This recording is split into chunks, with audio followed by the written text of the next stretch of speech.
बुरे कर्म से मनुष्य के पास बचाव के साधन क्या हैं?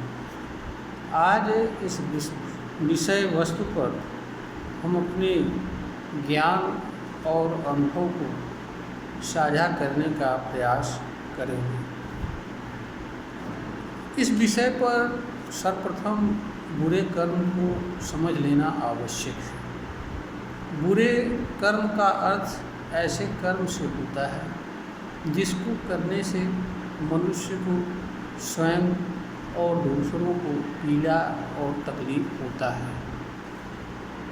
कर्म के संबंध में सामान्य स्थिति यह है कि मनुष्य जिस तरह का कर्म दूसरों के साथ करता है उसी तरह का कर्म सामान्य रूप से दूसरे लोग करते हैं। कभी कभी स्वार्थवश और विपरीत कारण के आधार पर लोग मनुष्य के व्यवहार के विपरीत भी व्यवहार करते हैं। दोनों अवस्थाओं में मनुष्य को पीड़ा होती है। मनुष्य और एक दूसरी स्थिति यह होती है कि मनुष्य जो कुछ भी कर्म करता है उस कर्म का प्रभाव सबसे अधिक उसके ऊपर पड़ता है। कर्म शरीर के और इससे जुड़े इंद्रियां हैं, मन है, बुद्धि है, विवेक है, आचरण, व्यवहार, वाणी, अभिव्यक्ति आदि के माध्यम से संपन्न होता है। कर्म जिन जिन चीज़ों के माध्यम से संपन्न होता है उन सभी चीज़ों पर अपना प्रभाव छोड़ता है। जैसे इंजन चलता है तो उसका प्रभाव इंजन पर पड़ता है। यह चाहे जड़ हो, चाहे चेतन हो, चाहे जो भी चीज़ें हों, हर चीज़ें के कर्म का प्रभाव सबसे अधिक उनके ऊपर पड़ता है। यह बात मनुष्य को भी समझना चाहिए। कोई मनुष्य अपने कर्म से पीड़ा सहन करे, अपने कर्म से दूसरों को पीड़ा दे और दूसरे लोग बदले में उसे पीड़ा दें, या किसी कारण से दूसरे लोग उसे पीड़ा पहुंचाएं और वह पीड़ा और दुख सहन करे। हमारे ख्याल से किसी भी स्थिति में मनुष्य के लिए पीड़ा एवं दुख सहन करना उचित नहीं हो सकता है। इसका कारण यह है कि मनुष्य इस धरती पर पीड़ा एवं दुख सहन करने के लिए जन्म नहीं लेता है, क्योंकि मनुष्य के पास स्वयं और दूसरे मनुष्यों तथा मनुष्यों से भिन्न चीज़ों के क्रिया और कर्म के से होने वाली पीड़ा से बचाव का साधन उपलब्ध है। अगर मनुष्य के पास पीड़ा एवं दुख से बचाव का साधन उपलब्ध है तो मनुष्य पीड़ा एवं दुख सहन करता हुआ जीवन यापन करे। यह भी किसी भी दृष्टिकोण से उचित नहीं हो सकता है। यह बात भी हर मनुष्य को समझना चाहिए।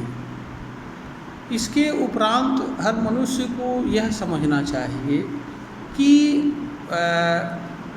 कर्म के संबंध में उसे पूरी शक्ति प्राप्त है। वह किसी भी कर्म को कर सकता है।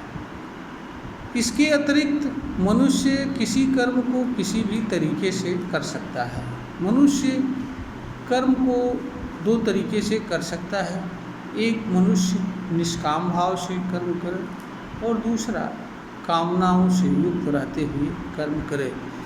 दोनों तरह के कर्म को करने का अधिकार मनुष्य के पास है, परंतु यह भी सत्य है कि मनुष्य के पास कर्म के परिणाम से बचाव की क्षमता नहीं है। यानी कहने का अर्थ यह है कि मनुष्य जिस प्रकार का कर्म करेगा उसी प्रकार से कर्म से जुड़ी पीड़ा एवं दुख उसको सहन करना पड़ेगा। मनुष्य अपने ही कर्म से और दूसरों के कर्म से पीड़ा एवं दुख सहन करे, यह उचित नहीं होता। खासकर वहाँ पर जहाँ पर मनुष्य के पास कर्म से होने वाली पीड़ा एवं दुख से बचाव के साधन उपलब्ध हैं। इसीलिए मनुष्य के लिए यह आवश्यक होता है कि वह कर्म की जानकारी प्राप्त करे और कर्म को जानने के उपरांत कर्म के संबंध में निर्णय करे कि उसे कौन सा कर्म करना है और कौन सा कर्म नहीं करना है। मनुष्य चुनाव के माध्यम से ऐसे कर्मों को चुन सकता है जिसके करने से उसे किसी प्रकार की पीड़ा और तकलीफ नहीं होगी, और ऐसा करते हुए मनुष्य अपने कर्म से बचाव कर सकता है। दूसरे के कर्मों से बचाव की क्षमता मनुष्य के पास है। मनुष्य दूसरे के कर्म और व्यवहार से स्वयं को जोड़े या न जोड़े, यह शक्ति मनुष्य के पास होती है। ऐसा करके मनुष्य अपना बचाव कर सकता है। अब जो इस प्रश्न की बुनियाद है कि बुरे कर्म से बचाव का क्या साधन उपलब्ध है, मनुष्य के पास बुरे कर्म से बचाव का कोई साधन उपलब्ध नहीं है। एकमात्र साधन है वह है कर्म में परिवर्तन। मनुष्य जो भी बुरा कर्म कर रहा है, अगर वह उसके परिणाम से बचना चाहता है तो उसके पास एकमात्र विकल्प है कि वह अपने कर्म में परिवर्तन करे। कर्म में परिवर्तन का अर्थ मनुष्य बुरे कर्म का परित्याग कर दे और उसके अनुसार उसकी जगह पर अच्छे कर्म को करना प्रारंभ करे और उसके अनुसार जीवन यापन करे। ऐसा करने से मनुष्य धीरे धीरे बुरे कर्म के प्रभाव से मुक्त हो जाएगा और बुरे कर्म के दुष्प्रभाव से रहित होकर के वह अच्छे कर्म के प्रभाव को लाभ लेता हुआ जीवन यापन करेगा। मनुष्य जो कर्म करता है उसका दो तरह का प्रभाव पड़ता है, एक तात्कालिक और दीर्घकालिक। दीर्घकालिक प्रभाव जो होता है, जैसे पीड़ा और दुख होती है, वह कर्म के साथ साथ चलता है और कर्म मनुष्य जब बंद कर देता है तो उसके कुछ देर में या कुछ दिन में उसके प्रभाव से मनुष्य का शरीर, इंद्रियां, मन, बुद्धि, विवेक सभी मुक्त हो जाते हैं। दूसरे प्रभाव जो होते हैं वो कर्म से प्राप्त ज्ञान, अनुभव और इनसे निर्मित मनुष्य के अंदर विचार एवं भाव तथा धारणाएं, यह मनुष्य के भीतर अस्थायी रूप से जगह बना लेती हैं। इनके लिए मनुष्य को कर्म में ही परिवर्तन नहीं करना होता है, बल्कि इन कर्म से जुड़ी धारणा और विचार से भी स्वयं को मुक्त करना होता है। जब मनुष्य जो कुछ भी कर्म कर रहा होता है, वह कर्म और उससे जुड़े जो ज्ञान और अनुभव के आधार पर उसके अंदर धारणाएं, भावनाएं या विचार या जो कुछ भी सोच विचार स्थापित हुआ उसको त्याग देता है, तो धीरे धीरे मनुष्य कर्म के दीर्घकालिक प्रभाव से भी मुक्त हो जाता है। क्योंकि दो कर्मों का प्रभाव एक साथ नहीं रहता है। जब मनुष्य कर्म में परिवर्तन कर लेता है तो मनुष्य दूसरे कर्म के प्रभाव में आ जाता है और पहले से जो कर्म किया जा रहा होता है उसके प्रभाव से धीरे धीरे मनुष्य स्वतः मुक्त हो जाता है। इसके लिए उसे अलग से किसी तरह के कर्म की आवश्यकता नहीं होती है। मानव समाज में इसके विपरीत जो धारणाएं हैं वह मनुष्य के लिए अज्ञान का काम करती हैं और मनुष्य को अंधकार में ढकेलने का काम करती हैं। मनुष्य अपने कर्म में के बुरे कर्म के परिणाम से बचने का एकमात्र साधन है कि वह बुरे कर्म का परित्याग कर ले और परित्याग करके उसके जगह पर अच्छे कर्म का चुनाव कर ले, उनको करते हुए जीवन यापन करे। इसके अतिरिक्त मनुष्य को कुछ भी करने की आवश्यकता नहीं है, कहीं जाने की आवश्यकता नहीं है, कहीं पूजा पाठ करने की और किसी के बहकावे में आने की ज़रूरत नहीं है। क्योंकि कर्म का सिद्धांत ये है कि जिस कर्म के कारण मनुष्य को पीड़ा और तकलीफ होती है, उसी कर्म से मनुष्य को सुखद अनुभूति होती है और आनंद की अनुभूति होती है, और उसी कर्म से मनुष्य को कर्म से ही, कर्म के प्रभाव से भी मुक्त हो सकता है। सिर्फ और सिर्फ कर्म में बदलाव करना होता है। मनुष्य जिस कर्म को करता है उसके प्रभाव के अधीन आ जाता है। जब मनुष्य कर्म में बदलाव कर देता है तो मनुष्य उसके पहले से जो किया जा रहा कर्म होता है उसके प्रभाव से अपने आप धीरे धीरे मुक्त हो जाता है। जैसे जब आदमी वाणी बोलता है तो वाणी के कर्म के प्रभाव के अधीन रहता है, लेकिन वाणी में भी जब वाणी मनुष्य कठोर बोलता है तो कठोर वाणी के प्रभाव के अधीन रहता है, और जब मनुष्य मधुर वाणी बोलता है तो मधुर वाणी के प्रभाव के अधीन रहता है।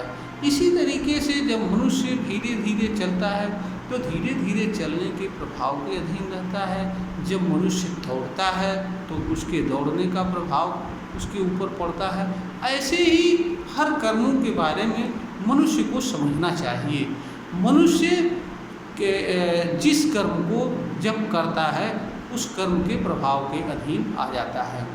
तो मनुष्य अगर जितने भी समय तक बुरा काम किया जा रहा है और किया गया है, अगर मनुष्य को यह प्रतीत होता है कि इसे छोड़ना चाहिए, और अगर मनुष्य इससे मुक्त होना चाहते हैं तो उसके लिए एकमात्र उपाय यही है कि वो बुरे कर्म का परित्याग कर दे और उसकी जगह पर अच्छे कर्म को प्रारंभ कर दे और करता हुआ जीवन यापन करे।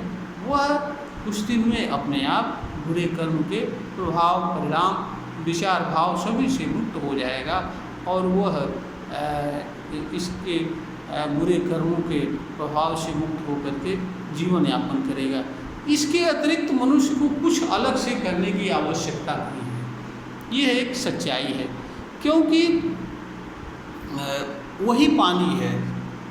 अगर आप अधिक पीते हैं तो आपको पीड़ा देता है, कम पीते हैं तो और पीने की, और अगर आप नहीं पीते हैं तो उसका अलग प्रभाव पड़ता है।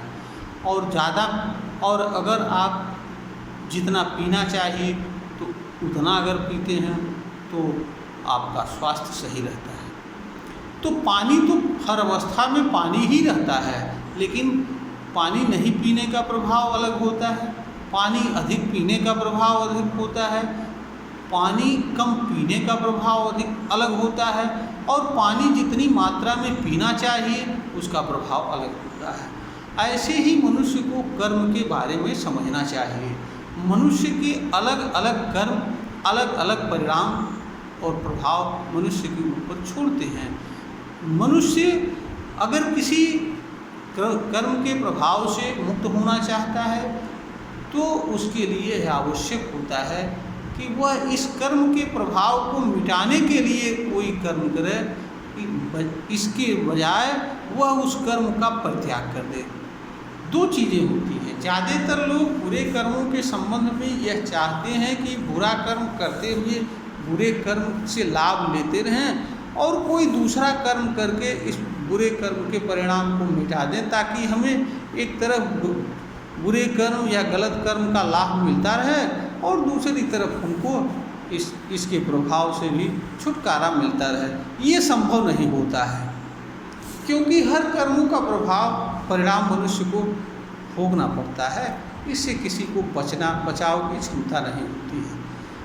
एक ही मार्ग होता है कि वह बुरे कर्म का परित्याग कर दे और परित्याग करके उसकी जगह पर अच्छा कर्म करे। यही बचाव का उत्तम तरीका है, साधन है। बुरा कर्म करते हुए इससे बचने के लिए दूसरा कर्म करना या कोई भी कार्य करना यह उचित नहीं होता है, क्योंकि इससे मनुष्य बुरे कर्म से मुक्त नहीं हो पाता है। क्योंकि जब तक बुरा कर्म करना बंद नहीं करेंगे तब तक उससे मुक्त नहीं हो सकते हैं। हाँ, कुछ क्षणिक देर के लिए आपको ऐसा अनुभूत हो सकता है कि हम उसके प्रभाव से मुक्त हुए। जैसे अगर कोई व्यक्ति पूजा पाठ करने लगता है या धार्मिक स्थल पर जाता है तो वास्तव में वह कर्म के प्रभाव का परिणाम है, क्योंकि मनुष्य जितनी देर पूजा करता है, पूजा के कर्म के प्रभाव में उसका शरीर, उसका मन और उसकी इंद्रियां आती हैं। तो मनुष्य के शरीर पर, इंद्रियों पर, मन पर पूजा के कर्म का प्रभाव रहता है। इसलिए मनुष्य को ये ऐसा प्रतीत होता है कि वह बुरे कर्म से मिट गया। वास्तव में बुरे कर्म के तात्कालिक प्रभाव से थोड़ी सी उसे शांति रहती है, क्योंकि जो कर्म का तात्कालिक प्रभाव होता है वो कर्म के साथ साथ बदलता रहता है। जैसे आप कर्म बदलाव करेंगे वैसे बदले हुए कर्म के प्रभाव के अधीन आ जाते हैं। लेकिन जैसे ही आप बदले हुए कर्म को करना बंद करेंगे, पुनः दीर्घकाल से किए जा रहे कर्म के प्रभाव में आ जाते हैं।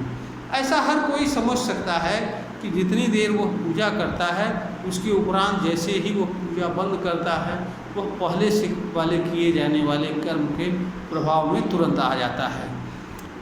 इस चीज़ को हर कोई जान सकता है, करके देख सकता है, समझ सकता है इसकी सच्चाई को।